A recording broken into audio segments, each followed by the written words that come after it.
नमस्कार दोस्तों, स्वागत है आपका आपके अपने यूट्यूब चैनल मनप स्टोरीज में। दोस्तों, ये कहानी है समर्पण। इसके 2 भाग अपलोड हो चुके हैं, जिनका लिंक आपको डिस्क्रिप्शन बॉक्स में मिल जाएगा, वहाँ से आप इनको पढ़ लीजिएगा। और तीसरा पार्ट ये है, तो ये तीसरा पार्ट शुरू करते हैं। अब कई दिन हो गए सुलेखा सुजीत ना मिले। उधर सुजीत परेशान था सुलेखा से न मिल पाने के कारण। और एक दिन शांति बीमार पड़ गई।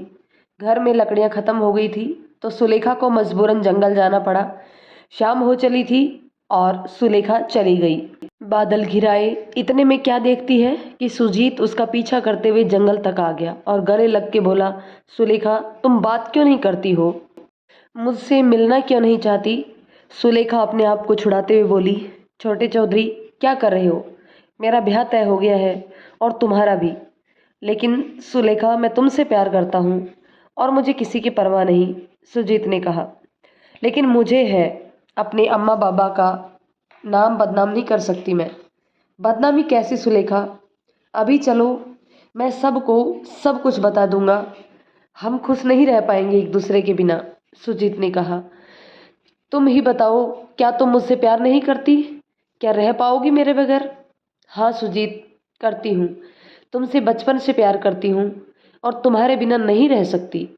पर हम नौकर हैं सुजीत, और तुम मालिक। नौकर और मालिक का मिलन संभव नहीं है। तुम जानते हो, अगर यह बात हवेली में पता चलेगी तो बड़े चौधरी और हमारे परिवार का जीना दुश्वार कर देंगे। हमें काम से हटा दिया जाएगा तो हम खाएंगे क्या? और बदनामी होगी वो अलग। कहते कहते सुलेखा रोने लगी। इसलिए आपसे दूर रहने की कोशिश करते हैं हम। सुलेखा की आंखों से आए आंसू पोंछकर सुजीत ने उसे गले लगा लिया। सुलेखा भी सुजीत का स्पर्श पाकर अपने आप को रोक नहीं पाई और सुजीत को कस के गले से लगाकर रोती रही। ऐसा कुछ नहीं होगा सुलेखा, हम पापा से बोल देंगे। हम तुम्हारे बगैर नहीं रह सकते। वो सगाई भी हम तोड़ देंगे। हमें विश्वास है पापा हमारी बात नहीं टालेंगे। चलो, अभी हवेली चलते हैं और घर वालों से बात करते हैं। वो बात कर ही रहे थे कि बारिश शुरू हो गई और अंधेरा छाने लगा। सुजीत ने सुलेखा का हाथ पकड़ा, भीगते भीगते गांव की तरफ ले जाने लगा। उधर दरिया सुजीत के घर जल्दी ना आने से परेशान थी। पता नहीं कहाँ चला गया और बारिश भी तेज हो रही है। उसने पता करवाया तो पता चला सुजीत को सुलेखा के पीछे पीछे जंगल की तरफ जाते देखा गया है। उसे बहुत गुस्सा आया और उसने श्याम को बुलाया और कहा, तुम्हारी बेटी अपनी औकात भूल गई है। सुजीत से दिल लगाने की गुस्ताखी कर बैठी है, साथ ही शादी करने के सपने देख रही है। श्याम ने कभी नहीं, श्याम, ये कभी नहीं हो सकता। तुमने भी एक दिन मेरा प्यार ठुकराया था। आज मैं तुम्हारी बेटी को ठुकराती हूँ और ये गांव अभी इसी वक्त अपने परिवार के साथ छोड़कर चले जाऊँ जहाँ से आए थे। श्याम बोला, शांति की तबीयत खराब है और तेज बारिश हो रही है, ऐसे में कहाँ जाऊँ? मैं कुछ नहीं जानती, जो करना है करो, लेकिन गांव छोड़कर जाओ, दरिया बोली। श्याम वापस आ रहा था। उसने देखा सुजीत और सुलेखा एक दूसरे का हाथ थामे चले आ रही थी। श्याम को गुस्सा आया और सुलेखा को अपने साथ ले जाने लगा। सुजीत ने रोकने की कोशिश की कि काका मेरी बात तो सुनिए, लेकिन श्याम ने एक न मानी और बोला, बाद में बात करेंगे छोटे चौधरी, अभी आप घर जाइए, चौधराइन आपका हवेली में इंतजार कर रही है। सुजीत को पता था कि अब बवाल होने वाला है, इसलिए उसने श्याम से बात करने की बहुत कोशिश की, मगर श्याम ने उनकी एक ना सुनी और उन्हें ज़बरदस्ती हवेली में भेज दिया।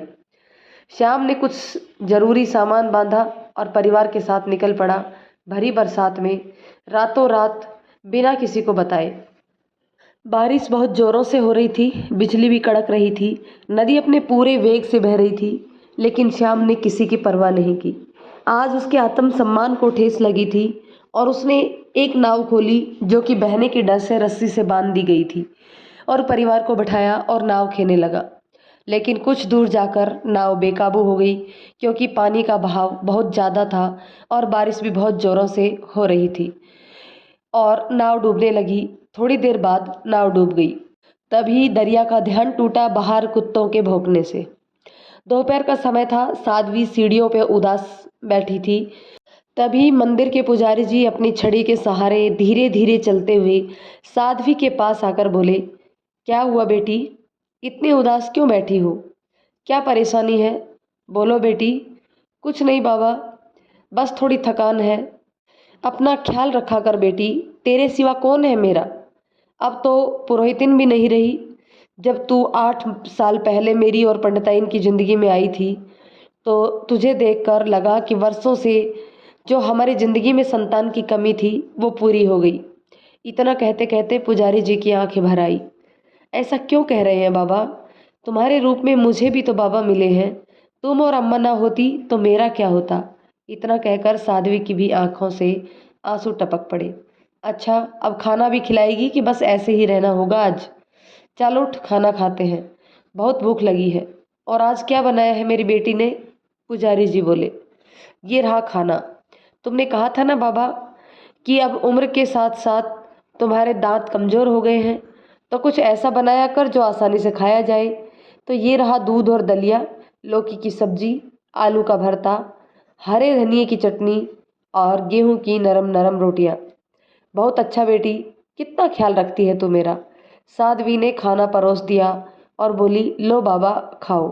अरे, तू नहीं खाएगी? पुजारी जी बोले, नहीं बाबा, मन नहीं है, मैं बाद में खा लूंगी। साध्वी बोली, तू नहीं खाएगी तो मैं भी नहीं खाऊंगा।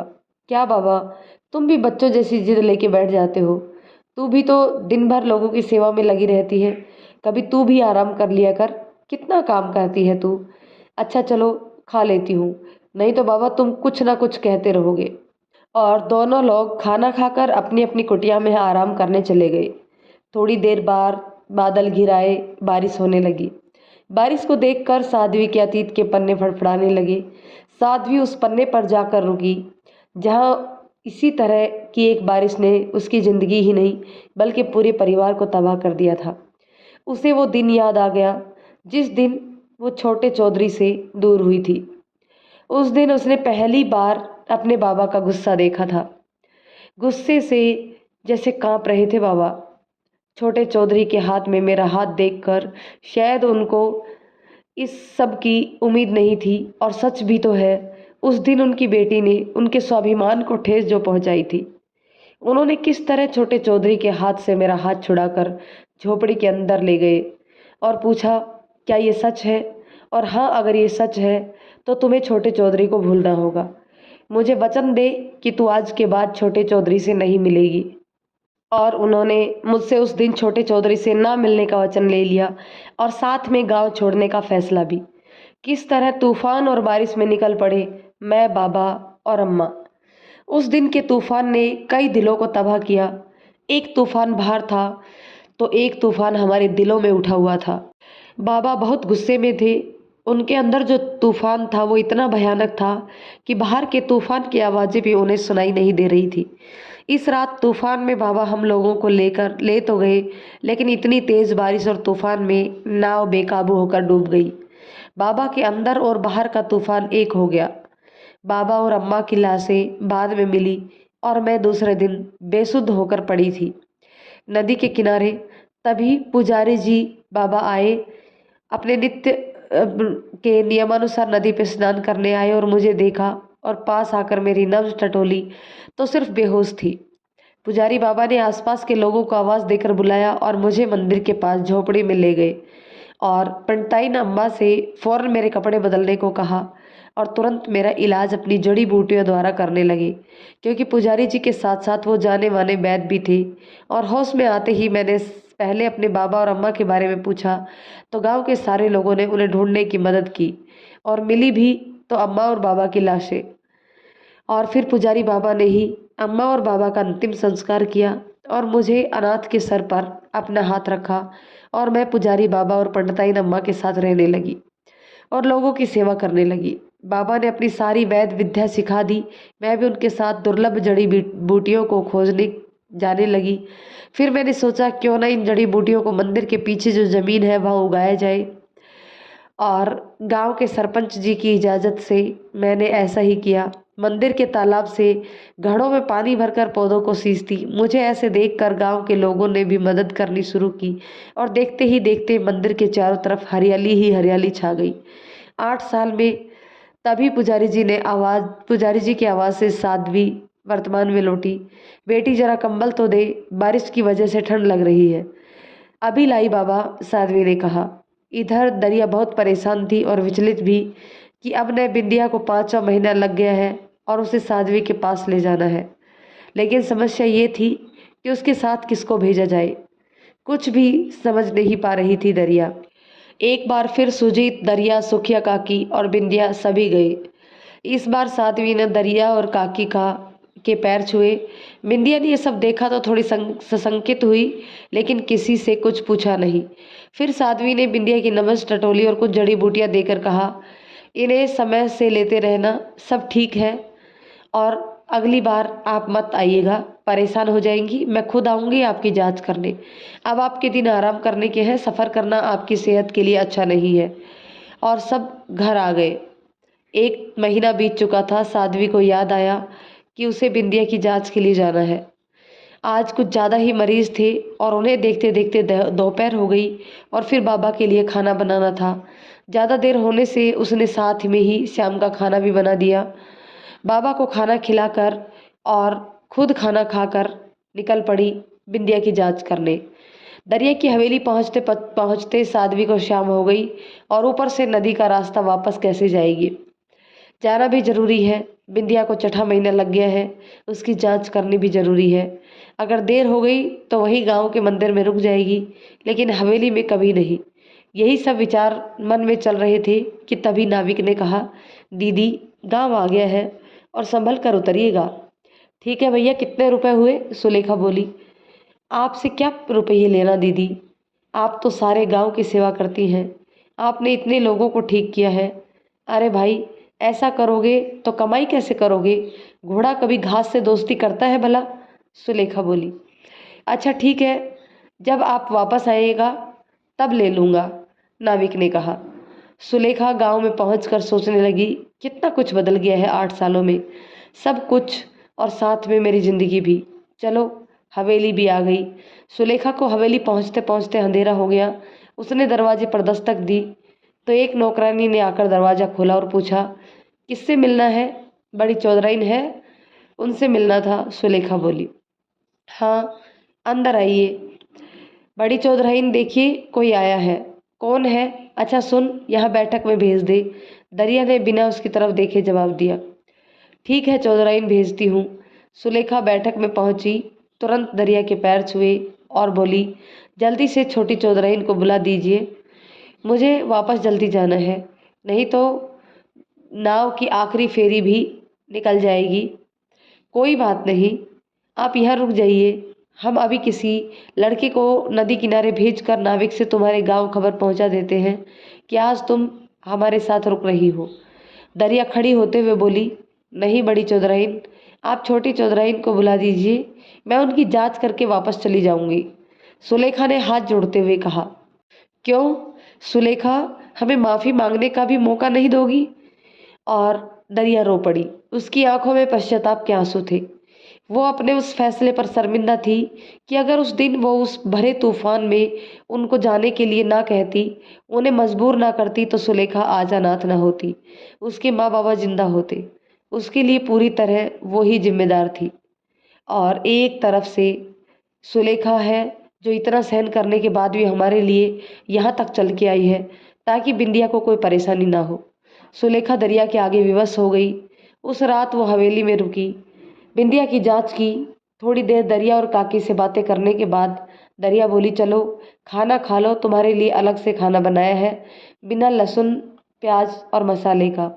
सारी हवेली में लालटेन की धीमी धीमी सी रोशनी थी और सब बैठकर खाना खाने ही वाले थे कि तभी दरवाजे पर दस्तक हुई। नौकरानी ने दरवाज़ा खोला तो सुजीत आ गया था। दरिया ने पूछा, शीला कौन आया है? छोटे चौधरी आए हैं मालकिन। अच्छा ठीक है, दरिया बोली। उसने कहा, दो हाथ पैर धोकर खाना खाने आ जाओ। ठीक है माँ, अभी आता हूँ, सुजीत बोला। सुजीत जैसे ही खाना खाने पहुंचा तो खाने की टेबल पर सुलेखा को देखकर थोड़ा विचलित सा हो गया। सब चुपचाप खाना खा रहे थे। सब जगह खामोशी छाई थी, कोई किसी से बात नहीं कर रहा था। अजीब सा माहौल था, सब उलझन में थे कि किससे क्या बोले। सब बस यही सोच रहे थे कि खाना जल्दी खत्म हो। खाना खत्म होते ही दरिया ने कहा, सुलेखा तुम मेहमानों वाले कमरे में सो जाओ, शीला तुम्हें वहां ले जाएगी। ठीक है बड़ी चौधराइन, सुलेखा बोली और सब अपने अपने कमरों में सोने चले गए। सुलेखा को आज सब अजीब अजीब सा लग रहा था। काश ये सब बातें बड़ी चौधराइन पहले समझ लेती तो उसके अम्मा बाबा आज उनके साथ होते। ये ही सब सोच रही थी कि उसे किसी के आने की आहट हुई। दरवाजा किसी ने धीरे से खटखटाया। सुलेखा ने दरवाजा खोला तो सामने सुजीत था। सुलेखा ने दरवाजा बंद करना चाहा। सुजीत ने कहा, सुलेखा मुझे कुछ बात करनी है तुमसे, बस आखिरी बार, फिर आज के बाद मैं कभी तुमसे बात करने की कोशिश नहीं करूंगा, बस एक बार। सुलेखा दरवाजे से हट गई। सुजीत अंदर आया। सुजीत बोला, सुलेखा ये लो तुम्हारी कुछ चीजें मेरे पास थी, वो ही वापस करने आया हूँ। जो देना है या कहना है जल्दी से कहो, कहीं छोटी चौधराइन को कुछ पता चल गया तो फिर मैं खुद को कभी माफ नहीं कर पाऊंगी। सुलेखा ने कहा, इतनी नफरत करती हो मुझसे? सुजीत बोला, हाँ करती हूँ। तुमसे प्यार करके मुझे क्या मिला सिवाय दुख के? उस दिन मैं तुम्हारे साथ ना होती, ना बाबा को इतना गुस्सा आता और ना वो भरे तूफान में हमें लेकर घर से निकलते। आज मेरे अम्मा बाबा मेरे साथ होते। सुलेखा बोलते बोलते रोने लगी। तुम्हें क्या लगता है तुम्हें ही बस दुखी हो? तुम्हारे मरने की खबर से मेरे दिल पर क्या बीती तुम क्या जानो? सुजीत बोला, हाँ तभी तो तुमने तुरंत शादी कर ली। सुलेखा, वो एक वादा था। पिताजी के एक दोस्त जो बहुत बीमार थे, उनकी पत्नी पहले ही स्वर्गवासी हो गई थी, तो उन्होंने मरते वक्त पिताजी से वादा किया था कि उनकी बेटी को वो अपनी बहू बनाएंगे। पिताजी ना नहीं कर पाए और उनके मरने के बाद साधारण तरीके से मंदिर में शादी करके बिंदिया को हम लोग ब्याह कर ले आए। सुजीत बोला, अब भी मुझे माफ़ नहीं करोगी? मेरी गलती क्या है? और सुजीत की आंखों से भी आंसू बहने लगे। दोनों ही फूट फूट कर रो रहे थे। 8 साल का गुबार जो दोनों के मन में भरा था वो आज निकलने लगा। सुजीत ने कहा, देखो मैं तुम्हारे लिए क्या लाया हूँ, ये छोटा सा बक्सा, देखो क्या क्या है इसमें। सुलेखा ने बक्सा खोला तो उसमें उसके बचपन की छोटी सी पायल, एक रिबिन जिसे वो बाल बांधती थी, शाही की दवात जो उसने गिरा दी थी, छोटे छोटे घोंगे और सीपी जो उन दोनों ने मिलकर नहर के किनारे खोजे थे। सुलेखा ये सब देखकर खुश हो गई। उसके मन के सारे गिले शिकवे दूर हो गए। सुलेखा ने कहा, सुजीत तुम जाओ, मैं नहीं चाहती कि कोई हमें साथ देखकर गलत मतलब निकाले। सुजीत ने कहा, अब मैं जाता हूँ, और सुजीत वहाँ से चला गया। सुलेखा भी सो गई। सुबह सबसे विदा लेकर चल पड़ी। नदी के किनारे वही कल वाला नाविक मिला। वो बोला, दीदी आप कल लौटी नहीं थी, लेकिन हमने आपके बाबा तक खबर पहुंचा दी थी। ठीक है धन्यवाद, सुलेखा ने कहा और नाव में बैठकर चल पड़ी अपने गांव की ओर। सुलेखा इस बार हवेली गई बिना किसी शंका और झिझक के। उसके मन की सारी उलझनें जो सुलझ गई थी, वो अब खुद को मुक्त महसूस कर रही थी।